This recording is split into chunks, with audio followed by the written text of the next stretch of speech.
You're listening to Adams, Motion, and the Void.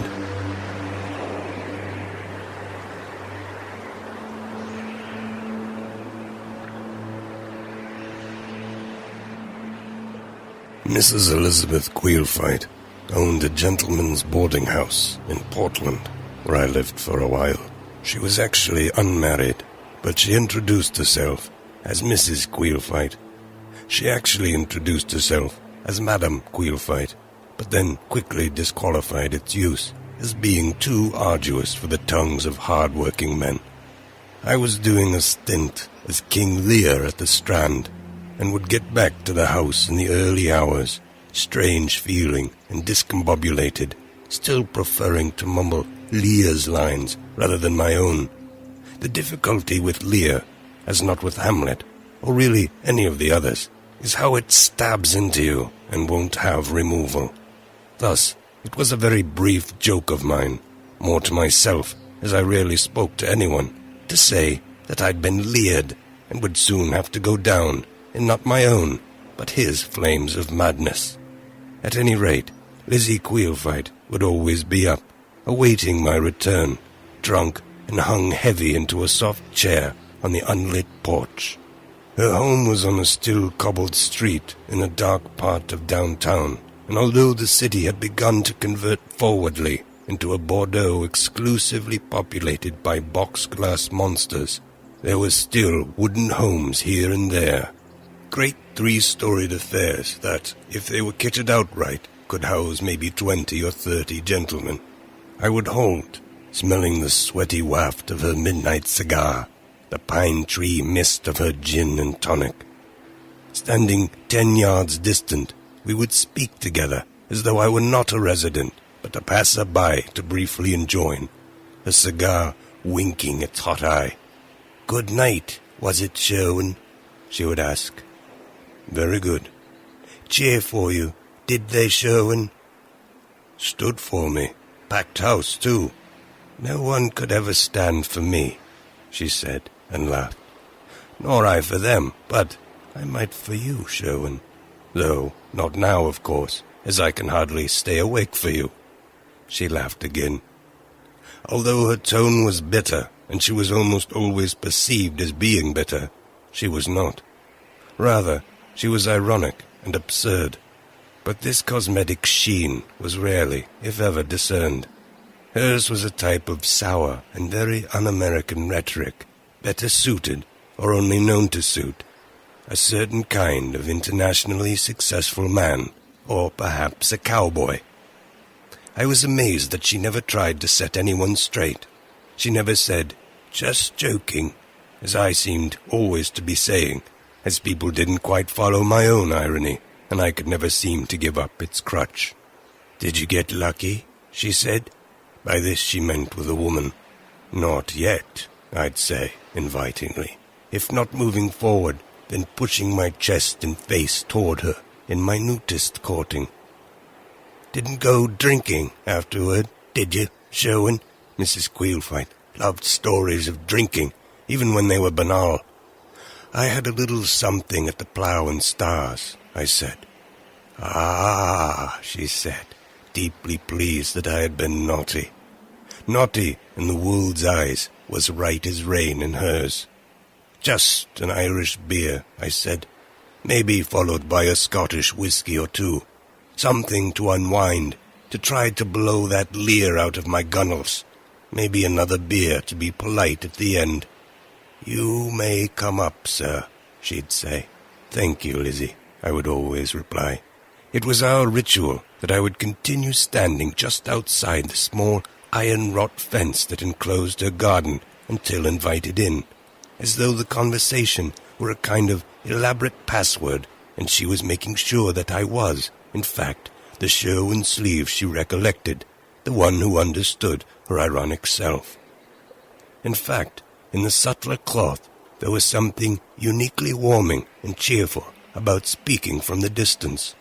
For us, too, with the sort of ginger attraction we shared, who were unaccompanied in life, and would remain so in all likelihood. We who were mystified by congregations, by that long length the world was intent on marching, having forgotten the pleasure of its own width. It was the best approach, like two nomadic lions meeting in the wilderness after long stretches of isolation. "And yourself, Lizzy?" I would always ask upon sitting. Usually she would stretch out a leg to touch my own, and sometimes I would feel the naked skin of her shoeless heel pressing down into my hand. I usually just held her foot like that, kindly but not encouragingly. There was a danger to all else, but I did, I must admit, sometimes stroke the top of her foot or place my other hand across it. "Me?" she said, innocently. "Nothing, just me. Number 9, she'd say, raising the gin and tinkling its tiny ice bells. She always put me on the track of her drink count. Even the following day she would update me. 2 more after you went up.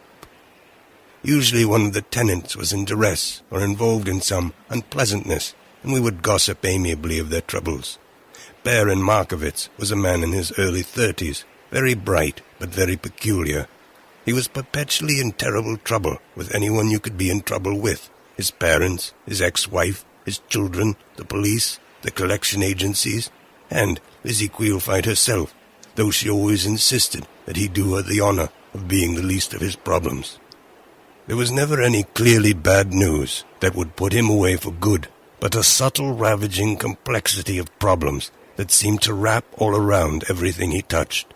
And, too, his troubles and the way they seemed to overlay and entrap one another made it seem impossible that he could ever unbind his central problem, which, as far as I could detect, had something to do with a bar tab. His troubles had led into a trauma around his wife, and then he'd done something that his children had seen, and then he'd taken something from his place of work, and then suddenly he'd come to Lizzy to tell her that he could not pay his weekly rent, as the police had confiscated his suitcase, within which was a special passcode to his deposit box at the local First National Bank, and that furthermore, within the deposit box, was the one piece of exonerating evidence that would allow him to set it all straight and get out of the entire mess.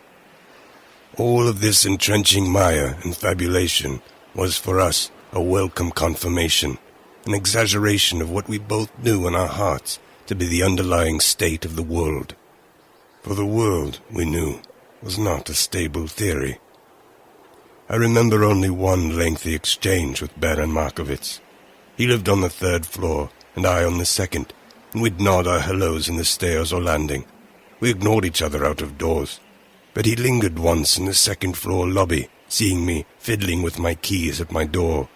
Stepping into the hall, he began to touch whatever objects he could find, as though the curio cabinet or the landscape painting had some draw for him. "Did you ever get the feeling that things aren't working out right?" he said to me suddenly. "Do you mean for me?" I asked. "You, me, everyone. Like something's just not right. Like something's going on that we don't know about. I don't know. I just can't believe this is it. This is what's going on, what it's all about, this right here, what we've created for ourselves. I guess I'm just surprised." I could see the deep dissatisfaction on his face. If he was desperate, he was not quiet about it. He stepped closer, and I looked forcibly into his eyes. He was aggressive and physical, and I felt I had to hold him back in this manner, by gaze.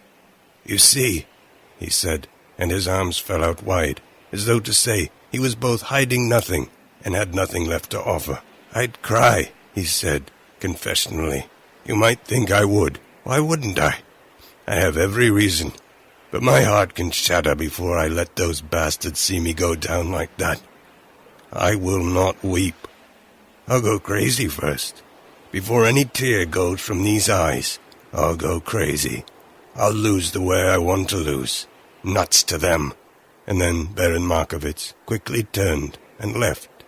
Into the silence I said, "Yes." In bed later that night, without effort, the lines from Lear returned with a strange recklessness. "You think I'll weep? No, I'll not weep. I have full cause of weeping, but this heart shall break into 100,000 flaws. or ere I'll weep. Oh, fool, I shall go mad. I recited the line several times before I realized what had happened.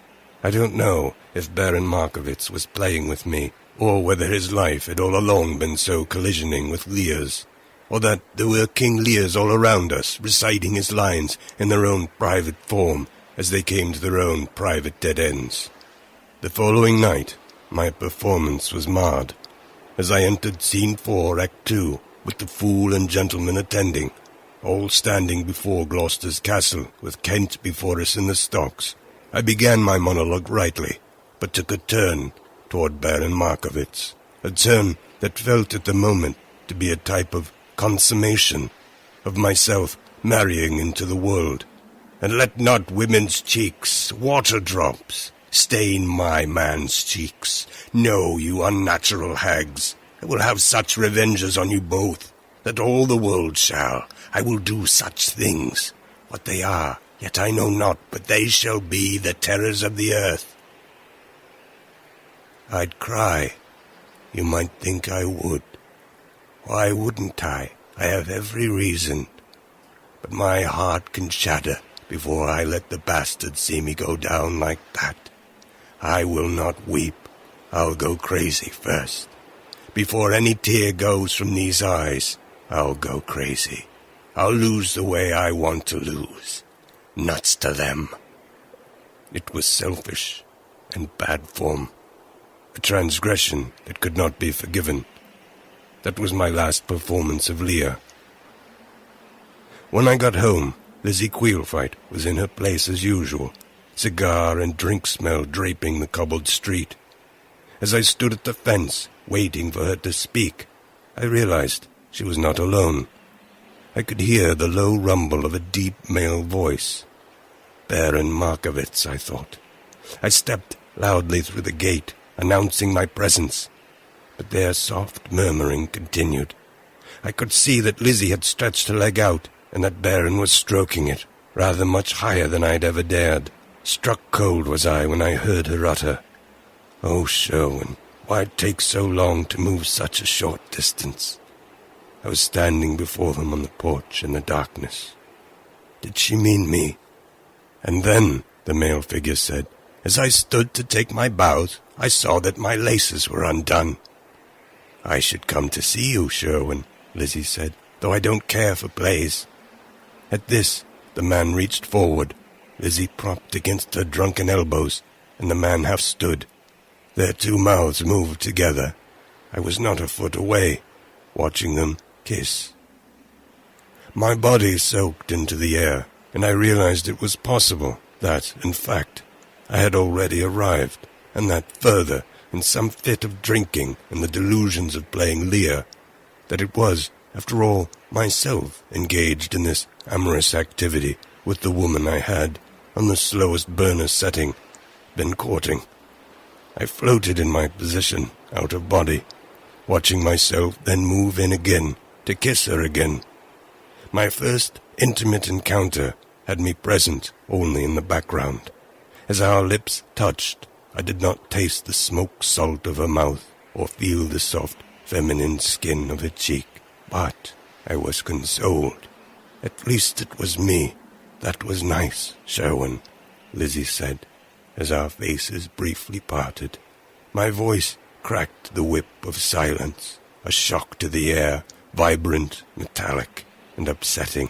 That was nice, I echoed. Sherwin, Baron Markovitz suddenly stood. Our eyes locked as they had in the hallway during our most profound encounter. Baron, I said, on the spot, my bones soft rotted. My skin slid down. Baron made for the door quickly. Wasn't it me? I heard myself say. Lizzy tumbled back into her chair. I was now roving and hovering in space as to my own private earthquake. I thought it was you, Sherwin, Lizzy said. I thought it was you. I reached for, but was not even close to grabbing hold of her foot. I thought it was me too, I said. I grew up in a small town. I'll be fair, grew down on the porch at night in the thin moonlight, and the shipwreck drowned. Rising up from my hands and lips, a ghostly gown. And it's you I trace in the porch light smoke and ragged rings. Oh, it's you I trace in the porch light smoke of thee I sing.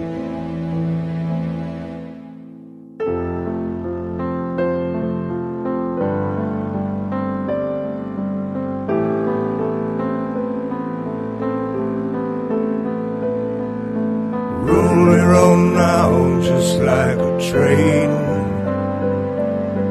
down the old tracks in the rain. Well, I'll roll it on now just like a train. When the tracks disappear, start again. Stood alone in the alleyway, in the upside down, waiting there for the telltale sign of the red burned brown. The shadow life of the smokers wear a shame-made crown. And it's you I trace in the lamplight smoke in ragged rings. Oh, it's you I trace in the lamplight smoke of thee I sing.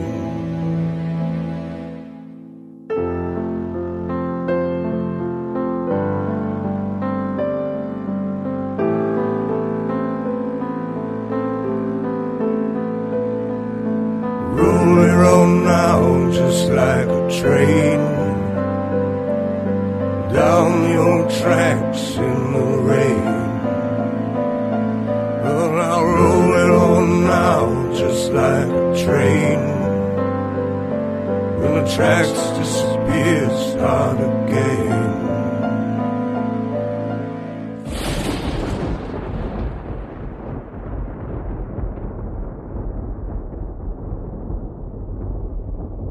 I learned recently, during a visit to the Elder Woods Preserve, of the people in the trees. I do not mean here a wild or exotic people who swing on vines and arabesque with monkey-like precision about the forest canopy. Nor do I mean the modern-day exponents of civil disobedience, those who take to the branch in a skylarking form of protest. No, I mean a sort of almost entirely unknown species of outdoorsman, like a hiker or backpacker, but who, rather than escarping trails and sleeping on mountain points, climbs a tree and camps. Why it should be that so many persons are climbing into the high branches of trees, I'm sure I don't know. I suppose a vestigial, ancestral remnant of a long-ago species of tree-dwelling human is at work or play here. The subtle echoes of our former selves continue to reverberate in strong and soft waves everywhere. Whatever the case, I found myself in Elder Woods, strolling down no path, just flat-sticking my way here and there, bushwhacking, because that is something that I do to tap the resource and become the more pleasant, because exhausted, version of myself. The less of me there is to exert, I have noted, the more content I am. The brush was thick, and the leaves still dripped with rain from a recent storm. I had a small pack with lunch, and I had set for myself the duty of a few hours' wander. No destination in particular for me, no onward and upward. I may travel in circles, or go left for a while and then right, forward and then back. There is a saying, in order to travel 1 mile east, you must travel 1 mile west. That is the sort of manner in which I go. After a time, I found myself at the base of a tall oak. I sat, had some water, and gazed at the tockling nearby brook, and, as often I do, I dreamed up some Indians to wander by with their graceful seriousness and bare feet, all the while trying to imagine what a life like that might be like. "Hello, Ted," I heard suddenly and distantly from the sky above. I coptered about in a kind of irritated frenzy. I do not like to be come upon, have never liked spooking. I looked up and saw nothing but the expected sticks and leaves and the sunburnt green greasy animation of the storm-sick sky. "Hello," I called upwardsly. "It's coming," the voice assured me. "Just a little stuck." "Fine," I called back. I have been involved in dozens of curious encounters, mirages and so forth, unknown people accosting me with furious reports of my sordidness. I've always replied in this singular way. I always say, "Fine." It seems to me a kind of quiet button, a word that pats out a deaf space, as though with a stroke I may put a blanket over the peculiarity and send it spinning off to sleep. But I could see it now, a bucket attached by colorful climber's rope, slowly bounding through the branchy heights of the huge oak. "How's everything?" said the far-away voice. "Fine," I said again, watching the swinging bucket spin above my head and then drop rushingly toward my feet. It was a wooden pail of the sort that might be used in an old-fashioned well. "Did you bring ham?" the voice in the tree asked, a little petulant, as though I might be served some trouble if I hadn't. Coincidentally, my sandwich was ham. "Yes," I called up. I rummaged out my lunch. Perhaps it's the improvisational, theatrical insouciance within me, but I'm incapable of not going along with incredible activities, no matter their requirement, until I've deciphered their heart song for myself. I would give up my lunch to crack this case. I put the sandwich and a little vial of milk into the bucket. "Prepared," I said, and tugged the rope as though here we were at the secret clubhouse. The bucket rose. "Feels light, Ted," the voice said, threatening. "Or is the pillow aboard?" Was the pillow aboard? I wondered how to address this. "Ted," the voice said. "Is that you, Ted?" One of the problems with human-based mysteries is that they often involve other humans who might equally find your presence to be a mystery, and before you can figure them out, they're demanding to see your papers. And, despite my purest devotion to mystery, I would not lie. That violated the rules of discovery. So I told him who I was, and, after a spell of silence, he invited me to come up. He informed me that on the far side was a string of pegs that would take me safely up to the 2nd floor, as he called it, and that between the 2nd floor and the 8th floor there were plenty of branches. So easy was it to ascend the middle portion of the tree that even his old grandmother could make it, despite being dead, and despite having no working leg of her own for the last few years of her life. He was a garrulous man, high up in a tree. I gripped the rough bark and steps swung up the rudimentary pegging and made my way to the 2nd floor where, as he said, a staircase of sorts could be discerned, spiraling upward. As I rose, and, all along, he continued his monologue. "This is an oak, obviously," he said. "I usually go for pine. I actually like sap, even on my hands. Some wear gloves, but not me. But pines aren't that tall, and because I wanted to stay for a while, I decided I wanted tall. So, oak, you can call me Nathan Bighead." I was probably at around what Nathan termed the 6th floor, when I came upon a too distant space between the branches. He was 20 feet yet above me. "Nathan Bighead," I said, in a tone that also served him notice that I intended to go no further. "It's my tree name," he said, "and also, if you haven't noticed," he now tapped his very large, very bright smiling skull, "I have a big head, and I just wanted to get it out of the way. If I was fat, I guess I'd be Nathan Fat, or Nathan Fatso. I mean, my real name is something else, but not up here. Not up here. Are you in the tree because of your head? I asked. Nathan Bighead said. I'm sure it had something to do with it, but it wasn't the main cause. I just find that I prefer it. I climbed trees as a kid, one of my favorite things. Stopped at high school. Didn't think about it for 30 years. I made a lot of money and still, I've had a lot of trouble, a difficult time with people and the world. I'm just an uneasy person. Even if I had a normal-sized head, there's some other problem. I just didn't like it. Didn't like my house, my car. Never liked TV that much, or books, or plays, or really even talking, or having friends. I do like a little music, and sometimes I have Ted play me a song. What song is that? I asked. But Nathan hadn't heard me, or chose not to reply. I don't even really like snacks, he continued. People never believe me on that one. I shrugged. But, as Nathan seemed to want to go on with this, I prompted him with a, really? And so prompted, he continued. Not cake, not candy, not cookies. I mean, I don't mind eating. I don't mind functions. I just don't care to have lollipops or gum or pie in my mouth. Doesn't do anything or mean anything to me.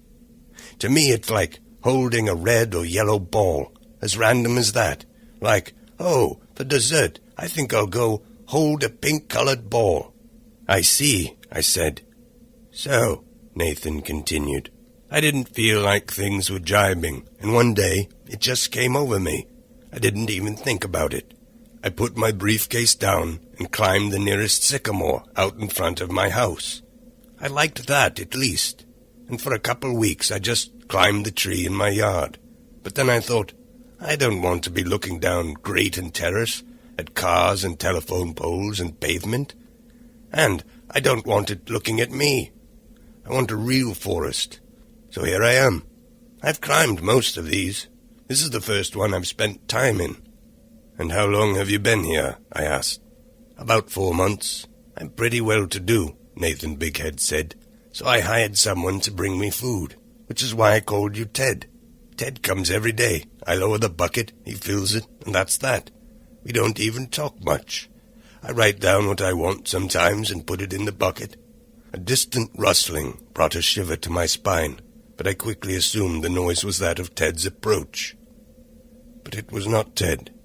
Nathan, above me, by means of the flat of his hand, recommended silence. A woman strode into view, glanced left and right as though lost, blonde-haired, with a small knapsack on her back and a stick in one hand. Over one shoulder was a huge belt of some kind. She moved by the base of our tree without the slightest uplook. She continued into the forest and seemed relieved to see a large poplar about 40 yards off, which sprouted on the far side of the talkative brook where earlier I'd placed my imaginary Indians. Karen, Nathan whispered to me now. Haven't seen her in a couple weeks. That's her poplar. She doesn't know we're here. That's a utility belt the phone company hands out to get up the poles. She works for Adams Telco. I had Ted check her out. She's clear. Fine, I whispered back. I wasn't sure what sort of clearance Ted had provided Nathan on Karen, but I resorted to my old silent maker.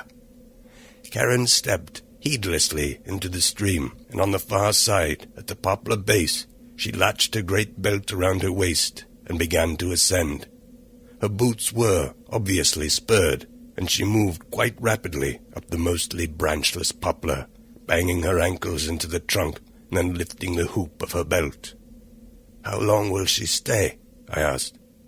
Just tonight, Nathan said. Karen doesn't know we're here. Most of them don't. I may be the most in the know about this whole thing. Most of whom don't know about what? I asked. About each other. Most of the other tree people, he said. They just think it's them, their own private, whatever, activity. The only thing is that they don't react too well when they find out about each other. So, I usually just keep my quiets." At that, Nathan tipped his big head back. He'd been sort of dancing on his branch the entire time, whether excited by the company or just to show off his branch-standing mastery. He pushed himself back from the mast, danced from one branch to the next, and then caught himself before he fell back. He did this several times until, awfully, he did fall back. I watched as Nathan Bighead plummeted 80 feet down through the crackling branches. He made no noise when he hit. I was breathless, trapped in terror. Vertigo dragged at me. I stumbled about my 6th-floor branch. I could not see Nathan below, but knew he must be dead. My mouth hung, and I gasped for air. My hands, I noticed, had both sprung blood. I had torn my skin, evidently, while tripping about. Karen remained calmly at her post, and stated in her poplar she had not, apparently, heard. "Nathan?"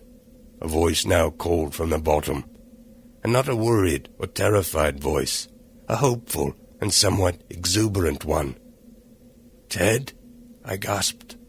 "Are you lowering the bucket?" I quickly scrambled for the colorful climber's rope, a loop of which was nestled in the branch above. I managed to free the bucket and began to fish it into the space where Nathan had just fallen. It seemed impossible to me that Nathan's body and collision with the earth was not extraordinarily obvious. "Did you get the ham?" I heard my voice crack. "I did, and a pillow." Following the rules of the secret clubhouse, Ted yanked once on the rope, and I began to hoist the burdened bucket up.